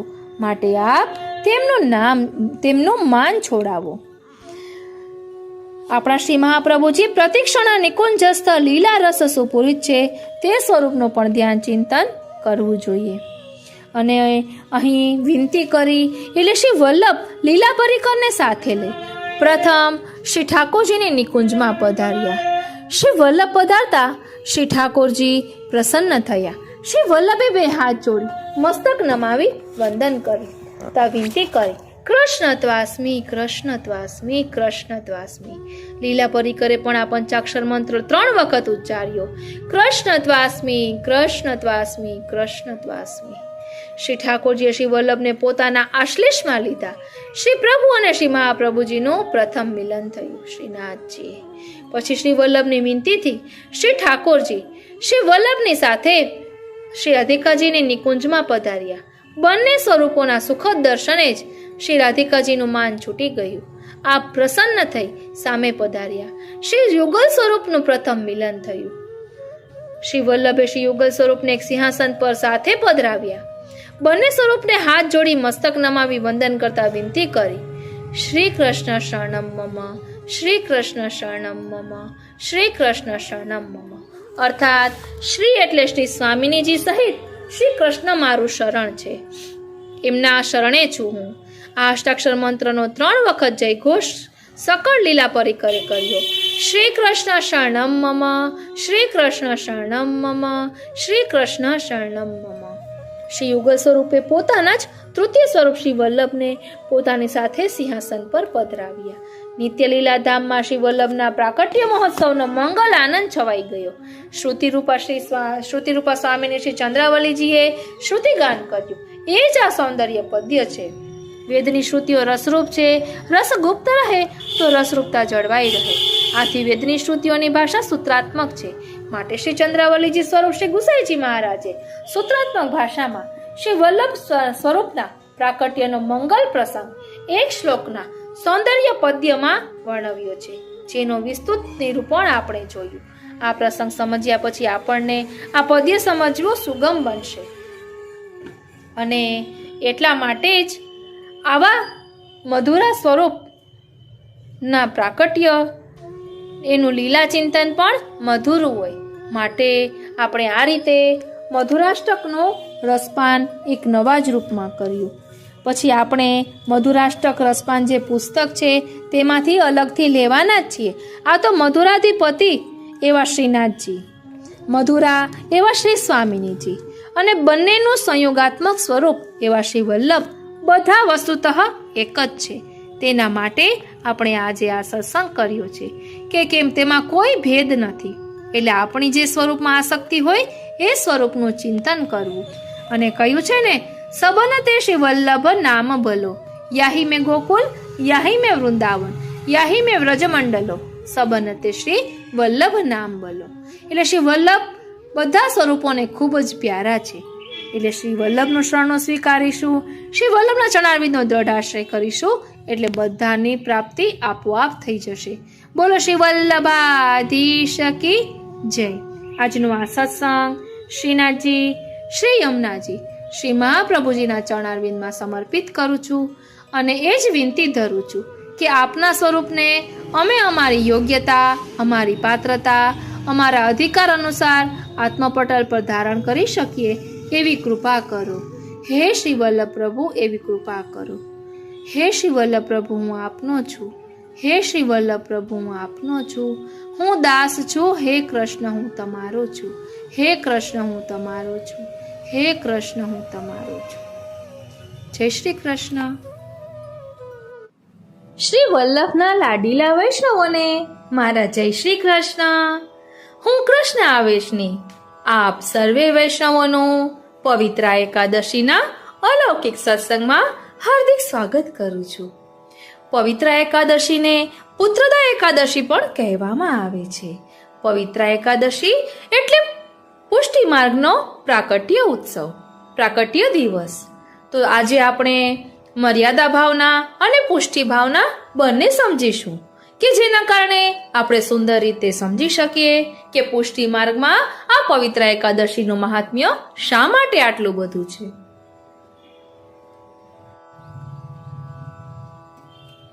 પુષ્ટિ માર્ગીય મહાત્મ્ય અને ભાવના. શ્રાવણ માસના શુક્લ પક્ષમાં આવતી એકાદશીનું પુષ્ટિ માર્ગમાં વિશેષ મહત્વ છે, કારણ કે પુષ્ટિ માર્ગીય વૈષ્ણવો માટે પુષ્ટિ માર્ગનો જન્મદિવસ છે. શ્રીનાથજી, પુષ્ટિ માર્ગના પ્રવક્તા શ્રી મહાપ્રભુજીનું ભૂતલ પર પ્રાકટ્ય થવાનું એક કારણ દેવી જીવોનો ઉદ્ધાર કરી તેમને શ્રી કૃષ્ણ જે રસો વેસ છે તેમના સ્વરૂપાનંદનું દાન કરવાનું હતું. અને આથી જ આપે દેવી જીવોના ઉદ્ધાર કરવા માટે ભારતની 3 પરિક્રમા કરી. પુષ્ટિમાં શ્રી મહાપ્રભુજીએ દેવી જીવોનો ઉદ્ધાર કરતા સતત એ ચિંતા રહેતી હતી કે જીવને બ્રહ્મની પ્રાપ્તિ કેવી રીતે થાય. પુષ્ટિ જીવો અવિદ્યા અને સંસર્ગ દોષથી પ્રભુથી બહિર્મુખ બનેલા છે. જીવ જે બ્રહ્મનો અંશ છે તે બ્રહ્મથી છૂટા પડ્યા પછી કાળક્રમે તેને કાળ દોષ, સ્પર્શ દોષ, સંગ દોષ વગેરે લઈને પોતાના સ્વરૂપની વિસ્મૃતિ થઈ છે. જીવ દોષથી ભરેલો છે અને બ્રહ્મ નિર્દોષ છે. આમ સદોષી જીવને નિર્દોષ બ્રહ્મની પ્રાપ્તિ કેવી રીતે થાય? આ ચિંતામાં શ્રી મહાપ્રભુજી પરિક્રમા કરતા કરતા શ્રીમદ ગોકુળમાં આવે છે. ગોકુળમાં આ ચિંતામાં આપ ગોવિંદ ઘાટ પર સૂતા હતા, પોઢ્યા હતા અને મધ્યરાત્રિએ શ્રી ગોકુલચંદ્રમાજી ત્યાં પ્રગટ થયા અને શ્રી વલ્લભને આજ્ઞા કરી કે તું દેવી જીવોના ઉદ્ધારની ચિંતા ન કરીશ. તું જે કોઈ જીવનો મારી સાથે સંબંધ કરાવીશ તે જીવ ગમે તેવો હશે તો પણ હું તેનો સ્વીકાર કરીશ. પ્રભુના આ વચનો સાંભળી શ્રી મહાપ્રભુજીએ પોતે 360 તારનું બનાવેલું પવિત્ર પ્રભુને કંઠમાં અર્પણ કર્યું અને મિશ્રી ભોગ ધર્યો. આ દિવસ હતો શ્રાવણ માસના શુક્લ પક્ષની એકાદશીનો, તેથી તેને પુષ્ટિ માર્ગમાં પવિત્ર એકાદશી કહેવામાં આવે છે. શ્રી મહાપ્રભુજીએ પ્રભુના વચનો સાંભળી પોતાની બાજુમાં સૂતેલા શ્રી દામોદરદાસ હરસાણીજીને જગાડી પૂછ્યું. તેને કશું સુન્યો? શ્રી દામોદરદાસ હરસાણીજીએ જવાબ આપ્યો, કૃપાનાથ, આપકી કૃપા સો સુન્યો સહી, પર સમજ્યો કછું નહીં. આના પ્રત્યુત્તરમાં શ્રી મહાપ્રભુજીએ સિદ્ધાંત રહસ્ય ગ્રંથની રચના કરી અને પુષ્ટિ માર્ગના પ્રથમ ભગવદીય શ્રી દામોદરદાસ હરસાણીજીને બ્રહ્મ સંબંધ કરાવી 84 અક્ષરનો ગદ્ય મંત્ર પ્રકટ કર્યો, જેને સમજવાથી પવિત્ર 11નો પુષ્ટિ માર્ગીય મહાત્મ્ય સમજાય છે. હવે આપણે બ્રહ્મ સંબંધના ભાવને પ્રકટ કરતા ગદ્ય અક્ષર મંત્રને સમજીએ. એકદમ શાંત ચિત્તે પ્રભુમાં મન પરોવીને આપણે આ ગદ્ય મંત્રનો ભાવાર્થ બોલીશું. ભગવાન કૃષ્ણથી વિખૂટા પડે હજારો વર્ષોનો સમય વ્યતીત થવાથી ભગવાનની પ્રાપ્તિને માટે હૃદયમાં જે તાપ ક્લેશનો આનંદ થવો જોઈએ તે જેને તિરોધાન થયો છે એવો હું જીવ ભગવાન કૃષ્ણ શ્રી ગોપીજન વલ્લભને દેહ, ઇન્દ્રિય, પ્રાણ, અંતઃકરણ, તેના ધર્મો, પતિ, ઘર, પુત્રી, કુટુંબ, ધન, આલોક અને પરલોક આત્મા સહિત સમર્પણ કરું છું. હું દાસ છું, હે કૃષ્ણ, હું તમારો છું. હું દાસ છું, હે કૃષ્ણ, હું તમારો છું. હું દાસ છું, હે કૃષ્ણ, હું તમારો છું. ભગવાન શ્રી કૃષ્ણ શ્રાવણ માસના શુક્લ પક્ષની 11ની રાત્રે દેવીજીવનો ઉદ્ધાર કરવા શ્રી ગોકુળમાં ગોવિંદ ઘાટ પર સાક્ષાત પ્રગટ થયા. શ્રાવણ માસના શુક્લ પક્ષ અને 11ના દિવસનો પુષ્ટિ માર્ગની રીતે આ પ્રમાણે ભાવ છે. ચંદ્રની કળા શુક્લ પક્ષમાં રોજ વધતી હોવાથી તે નિર્મળ અને આહલાદક સમય છે. તે એમ સૂચવે છે કે જેમ ચંદ્રના ઉદયથી અમાવસ્યાની રાત્રિનો અંધકાર દૂર થાય છે, તેમ ભગવાનથી જીવ વિખૂટો પડતા તે અવિદ્યારૂપી અંધકારમાં ફસાયો છે. દુઃસંગથી દોષિત બને છે. જીવને આ દિવસે પ્રભુ સાથે સંબંધ થવાથી તે નિર્દોષ, નિર્મળ, દિવ્ય રસાનંદની પ્રાપ્તિને લાયક બને છે. તેનું ભગવદીય જીવન શુક્લ પક્ષ જેવું ઉજ્જવળ, આહલાદક અને રસપૂર્ણ બને છે. પ્રભુએ આ સમયે પ્રકટ થઈને પુષ્ટિજીવોને એ વિશ્વાસ અપાવવા કે તેના બધા દોષો દૂર થશે જો તે પ્રભુને પોતાની જાતને સમર્પિત કરશે, આત્મનિવેદન કરશે. ભગવાન ભક્તોના 3 પ્રકારના દોષો દૂર કરવા આ મધ્યરાત્રિએ પ્રકટ થયા. પેલું આધિભૌતિક, બીજું આધ્યાત્મિક અને ત્રીજું આધિદૈવિક દોષો. શરીરના દોષો તે આધિભૌતિક દોષો પવિત્ર શ્રાવણ માસ અને શુક્લ પક્ષમાં પ્રગટ થઈ પ્રભુએ જીવના આધિભૌતિક દોષો દૂર કર્યા. આત્માને લગતા દોષો તે આધ્યાત્મિક 11ની તિથિએ પ્રગટ થઈ પ્રભુએ જીવના આધ્યાત્મિક દોષો દૂર કર્યા. જીવના આધિદૈવિક દોષોની નિવૃત્તિ માટે બ્રહ્મ સંબંધ કરાવ્યો. આપણા શાસ્ત્રોએ જેમ પદાર્થોના આધ્યાત્મિક અને આધિદૈવિક સ્વરૂપો સમજાવ્યા છે તે રીતે આંકડાઓનું પણ આધ્યાત્મિક રહસ્ય બતાવ્યું છે. 11ના આંકડા પણ એ રીતે સૂચવે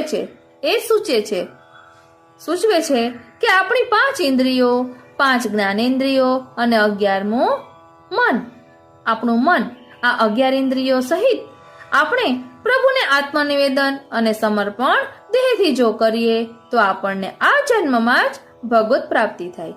આ દિવસે આપણી 11 ઇન્દ્રિયો પ્રભુ સાથે જોડાયેલી રહે, લૌકિકથી અળગી રહે. આથી એકાદશી પવિત્ર દિવસ છે.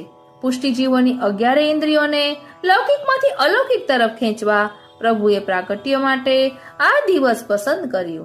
એકાદશીનો ઉપવાસ એકાદશ ઇન્દ્રિયોના દોષોને દૂર કરનાર અને મનને પવિત્ર કરનાર છે.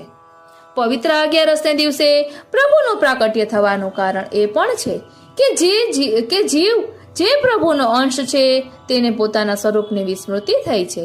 5 પ્રકારની અવિદ્યાને લઈને દેહાધ્યાસ, ઇન્દ્રિયાધ્યાસ, અંતઃકરણાધ્યાસ, પ્રાણાધ્યાસ અને સ્વરૂપ વિસ્મૃતિ. જીવ સંસારની અહંતા મમતામાં ફસાયો છે. બ્રહ્મ સંબંધ દ્વારા આત્મનિવેદન કરી જીવ પ્રભુને પોતાનું સર્વસ્વ, દેહ, ઇન્દ્રિય, પ્રાણ, અંતઃકરણ, સ્ત્રી, ધન, પુત્ર, આલોક અને પરલોક, દેહ આત્મા સહિત પ્રભુને સમર્પણ કરવાનું છે. આમ પુષ્ટિ માર્ગમાં બ્રહ્મ સંબંધ દ્વારા શરણાગતિનો હેતુ જીવની દોષ નિવૃત્તિનો છે. કારણ કે જીવ જ્યારે નિર્દોષ બને ત્યારે તે ભગવત પ્રાપ્તિ કરી શકે. આ જ કારણથી પુષ્ટિ માર્ગમાં પવિત્ર એકાદશીનું અધિક મહત્વ છે. આ દિવસ પુષ્ટિ માર્ગનો પ્રાકટ્ય દિવસ છે. પવિત્ર એકાદશી એ પ્રભુને પવિત્ર અર્પણ કરવાની રીત અનાદિકાળથી ચાલતી આવે છે. પવિત્ર અર્પણ વિશે શ્રી પુરુષોત્તમજીએ ઉત્સવ પ્રધાન ગ્રંથમાં લખ્યું છે કે સર્વએ પોતાના વર્ણાશ્રમ પ્રમાણે શ્રાવણ સુદ એકાદશીએ પ્રભુને ભક્તિભાવપૂર્વક પવિત્ર અવશ્ય અર્પણ કરવા, અને જો પવિત્ર અર્પણ ન કરાય તો વર્ષ દિનની સેવા વ્યર્થ જાય છે. માટે વલ્લભી વૈષ્ણવોએ પ્રતિવર્ષ પ્રભુને પવિત્ર જરૂર ધરાવવા. પવિત્ર એકાદશીએ પ્રભુ ભક્તોના વિવિધ પવિત્ર સ્વીકારી ભક્તને ભક્તિનું દાન કરે છે. તે દિવસે પીછવાઈ, બિછાના અને હિંડોળાની ઝૂલમાં પણ પવિત્રા ધરવામાં આવે છે. તેનો ભાવ વ્રજ ભક્તો દશેય દિશામાં ભેગા થઈ સેવા દર્શન કરી રહ્યા છે. શ્રાવણ સુદ એકાદશીએ ગોવિંદ ઘાટ ઉપર શ્રી આચાર્યજીને નિદ્રા ન આવી, કારણ કે દેવી જીવોના ઉદ્ધારની ચિંતા થઈ. એટલે મધ્યરાત્રિએ પ્રભુ શ્રી ગોકુળચંદ્રમાજી સાક્ષાત પ્રગટ થયા અને દેવી જીવોને બ્રહ્મ સંબંધ મંત્ર આપવાની આજ્ઞા કરી. ત્યારે શ્રી આચાર્યજીને સંતોષ થયો અને આપ ચિંતા મુક્ત થયા. આપ એ જ વખતે સૂતરનું પવિત્ર ધરાવી મિશ્રી ભોગ ધરાવ્યા અને મધુરાષ્ટકની થી પ્રભુની સ્તુતિ કરી હતી. પુત્રદા એકાદશીના રહસ્યમાં એવું કહેવાય છે કે અષ્ટસખાઓમાં કુંભનદાસજીનો જન્મ ચૈત્રવદ એકાદશીએ વ્રજમાં શ્રી ગીરાજીની બાજુમાં જમનાવતા ગામમાં ગોરવા ક્ષત્રિયને ત્યાં થયો હતો. તેમના પિતા ભગવાન દાસ કુંભના મેળામાં પ્રયાગ સહકુટુંબ ગયા હતા. ત્યાં તેમને એક સંતનો સમાગમ થયો. તેમની સેવાથી પ્રસન્ન થઈ સંતે તેમને પુત્ર પ્રાપ્તિનું વરદાન આપ્યું. તે દિવસ શ્રાવણ સુદ એકાદશીનો હતો. એટલે સંતના વચન મુજબ શ્રાવણ સુદ એકાદશીથી બરાબર 9 માસે એટલે કે ચૈત્રવદ એકાદશીએ યથા સમયે તેમની પત્નીએ પુત્રને જન્મ આપ્યો. કુંભ મેળાના પ્રસંગની યાદમાં તેમનું નામ કુંભનદાસ રાખવામાં આવ્યું હતું. કુંભનદાસજીને બાલ વયમાં જ ભગવત કૃપાથી ભગવત સાક્ષાત્કાર થતા તેમના પુષ્ટિ ભક્તિનો ઉદય થયો. તેમનામાં પુષ્ટિ ભક્તિનો ઉદય થયો. 20 વર્ષ સુધી પ્રભુની અનેક લીલાઓનો સ્વાનુભવ કર્યો. જ્યારે શ્રી આચાર્યજી આનિયોર પધારી શ્રીજીને શ્રી ગિરિરાજજીની કંદરામાંથી બહાર પધરાવ્યા. તે સમયે કુંભનદાસજી તેમની સ્ત્રી સાથે શરણે આવ્યા. ત્યારબાદ તેમણે ગાયેલા પદથી શ્રી આચાર્યજી અત્યંત પ્રસન્ન થયા અને તેથી પ્રભુ સાનિધ્યમાં ઋતુ પ્રમાણે કીર્તનો ગાવા માટે શ્રી આચાર્યજીએ તેમને આજ્ઞા કરી. ત્યાર પછી શ્રી ગુસાઈજીએ અષ્ટસખાની સ્થાપના કરી. ત્યારે તેમાં શ્રીજીને રાજભોગમાં દર્શન સમયે કુંભનદાસજીની ગણના કરી. ત્યારથી અષ્ટસખા મહાકવિઓમાં તેમનું સ્થાન અને નામ જાણીતું છે.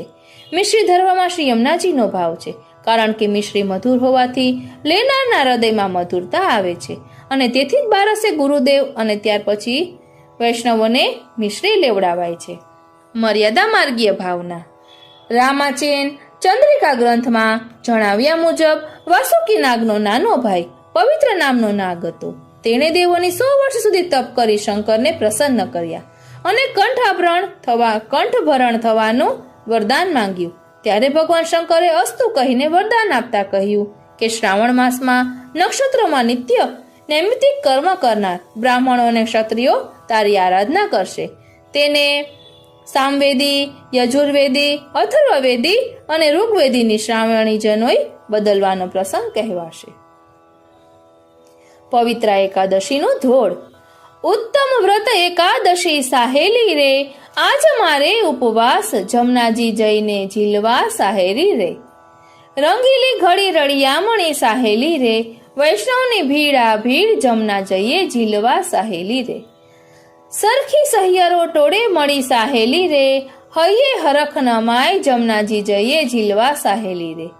વહુ બેટી આવે મલપતા સાહેલી રે, સૌ કોઈને દર્શન થાય યમુનાજી દઈએ ઝીલવા સાહેલી રે. સાકર કેરા કરા પડ્યા સાહેલી રે, દૂધળે વરસ્યા મેં યમુનાજી જઈએ ઝીલવા સાહેલી રે. ગોકુળ ગામ રળિયામણો સાહેલી રે, ગંગા જમનાના નીર જમનાજી જઈએ ઝીલવા સાહેલી રે. જળ જમનાના નીર ઝીલતા સાહેલી રે, છૂટા મેલ્યા છે કેશ જમનાજી જઈએ ઝીલવા સાહેલી રે. પ્રસાદ મેલ્યો મોકળો સાહેલી રે, ઠોર તણો નહીં પાર જમનાજી જઈએ ઝીલવા સાહેલી રે.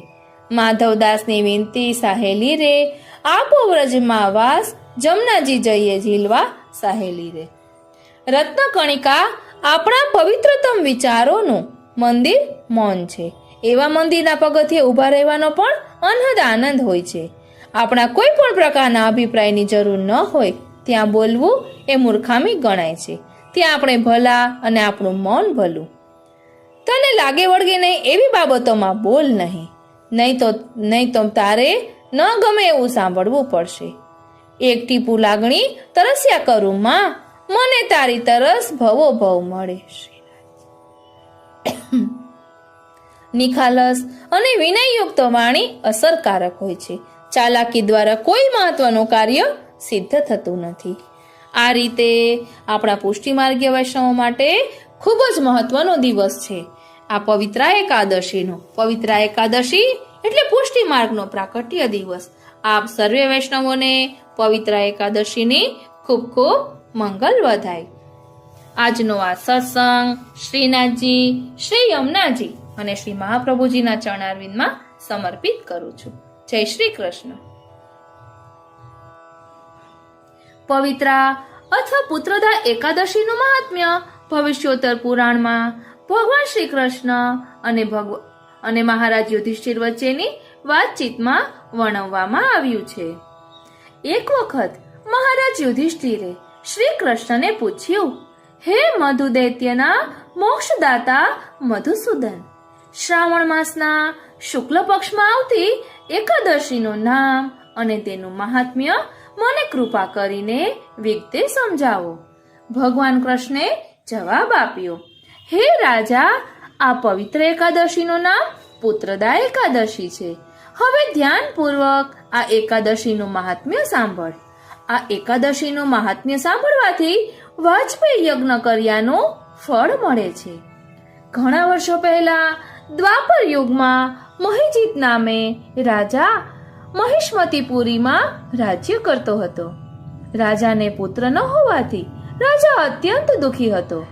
પરિણીત વ્યક્તિ જેને પુત્ર નથી હોતો તે આ જન્મમાં કે પછીના જન્મમાં સુખી થતો નથી. ઘણા વર્ષો સુધી રાજાએ ઘણા પ્રયત્નો કર્યા, પરંતુ તે પુત્ર રત્ન પ્રાપ્ત કરવા ભાગ્યશાળી બની શક્યો નહીં.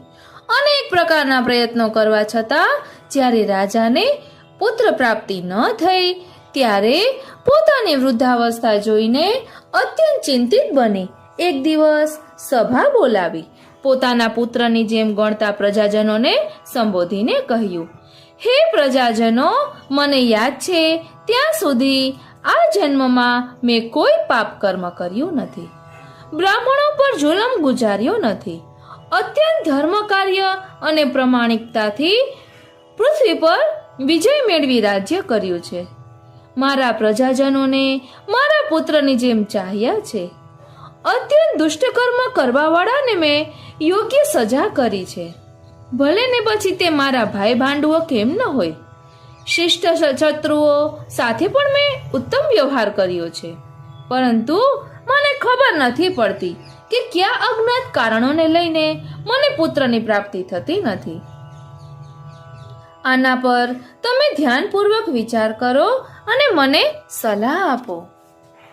આ પ્રકારે રાજાના આર્તવચનો સાંભળી બ્રાહ્મણો અને પુરોહિતો અંદરોઅંદર વિચાર વિમર્શ કરવા લાગ્યા અને અંતે નક્કી કર્યું કે રાજાના ભલા માટે અને રાજ્યના હિત ખાતર તેઓ જંગલમાં ફરશે અને ભૂતકાળ, વર્તમાન અને ભવિષ્યને જાણનાર ઋષિ મુનિઓના આશ્રમમાં જશે. આ રીતે જંગલમાં ફરતા ફરતા તેમણે જુદા જુદા આશ્રમોની મુલાકાત લીધી. અંતે તેઓ ઘોર તપસ્યા કરતા નિરાહારી જીતાત્મા મુનિના દર્શન કર્યા, જેઓ સ્વધર્મ, તત્વવેતા અને બધા શાસ્ત્રના પારંગત એવા લોમેશ મુનિ હતા. લોમેશ મુનિનો જીવનકાળ બ્રહ્માના જેટલો જ દીર્ઘ હોય છે. જ્યારે બ્રહ્માનો કલ્પ પૂરો થાય છે ત્યારે તેમના શરીરમાંથી એક વાળ એટલે કે લોમા ખરે છે. આથી આ મુનિનું નામ લોમેશ હતું.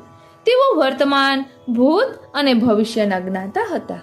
આ રીતે ત્રિકાળ જ્ઞાની લોમેશ મુનિને જોઈને બધા અત્યંત ખુશ થઈ તેમની પાસે આવી તેમને યથોચિત પ્રણામ કર્યા. લોમેશ મુનિએ બધાને જોઈને પૂછ્યું, તમે લોકો કોણ છો અને શા માટે આવ્યા છો? બ્રાહ્મણે જવાબ આપ્યો કે હે મુનિવર, અમે અમારી મૂંઝવણના ઉકેલ માટે આપની પાસે આવ્યા છીએ.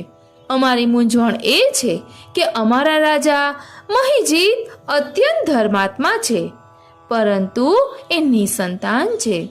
આ દુઃખથી તેમને અત્યંત વ્યાકુળ જોઈ આપની શરણમાં તપસ્યા કરવાના હેતુથી આવ્યા છીએ. રાજાના અહોભાગ્યથી અમને બધાને આપના દર્શન થયા, કારણ કે મહાત્મા અને મુનિના દર્શન માત્રથી મનુષ્યના બધા કાર્યો સિદ્ધ થાય છે. હવે આપ અમારા પર કૃપા કરી એવો ઉપદેશ આપો જેથી અમારા ધર્માત્મા રાજાનું કાર્ય સિદ્ધ થાય અને તેમનું કલ્યાણ થાય. પ્રજાજનોની આ પ્રકારની વાત સાંભળી થોડીક વાર તેઓ ધ્યાનસ્થ બની રાજાના પૂર્વજન્મની કરણી જોઈ. મુનિ લોમેશે કહ્યું કે આ રાજા પૂર્વજન્મમાં મહાપાપી અને અત્યંત ગરીબ વૈશ્ય હતો. પોતાના ધંધાના કામે તે એક નગરથી બીજા નગરમાં ફરતો હતો. એક સમયની વાત છે કે જેઠ માસના શુક્લ પક્ષના 11 પછીની બપોરે તેને ખૂબ તરસ લાગી હતી. પાણી માટે તે કોઈ સારું સ્થાન શોધતો હતો. સંયોગવશ તેને એક ઉત્તમ અને સ્વચ્છ તળાવ દેખાયું અને પાણી પીવા તે તળાવની નજીક આવ્યો. એ જ વખતે થોડા દિવસ પર વાયલી ગાય પણ તેના વાછરડા સાથે તળાવમાં પાણી પીવા લાગી. આ વ્યાપારીએ ગાયને ત્યાંથી કાઢી પોતે પાણી પીધું. આ રીતે એક તરસી ગાયને પાણી પીતા રોકવાથી તેને મોટું પાપ લાગ્યું. આ પાપને કારણે તે અત્યારે નિસંતાન છે, પરંતુ પૂર્વજન્મના કોઈ પુણ્ય પ્રતાપે તે અત્યારે રાજા છે. લોમેશ મુનિની વાત સાંભળીને બ્રાહ્મણો અને પ્રજાજનોએ કહ્યું કે મુનિવર, અમે પુરાણમાં એવું સાંભળ્યું છે કે પુણ્ય કાર્ય કરવાથી પાપ નષ્ટ થાય છે. આપ કૃપા કરીને અમને એવા પુણ્ય કાર્યોનો ઉપદેશ આપો જેથી રાજાના પાપ નષ્ટ થાય અને તેને પુત્રની પ્રાપ્તિ થાય. લોમેશ મુનિએ કહ્યું કે શ્રાવણ માસના શુક્લ પક્ષમાં પુત્રદા એકાદશી નામે પવિત્ર 11 આવે છે. તમે અને તમારા રાજા આ એકાદશીનું વ્રત કરો અને નિયમપૂર્વક પૂજન વગેરે કરી રાત્રિ જાગરણ કરો. આ એકાદશી કરવાથી તમને જે પુણ્ય મળે તે તમે રાજાને આપો. જો આ પ્રમાણે કરશો તો રાજાને સંતાનની પ્રાપ્તિ થશે. લોમેશ મુનિના આ શબ્દો સાંભળી બધા જ પ્રજાજનો ખુશ થયા.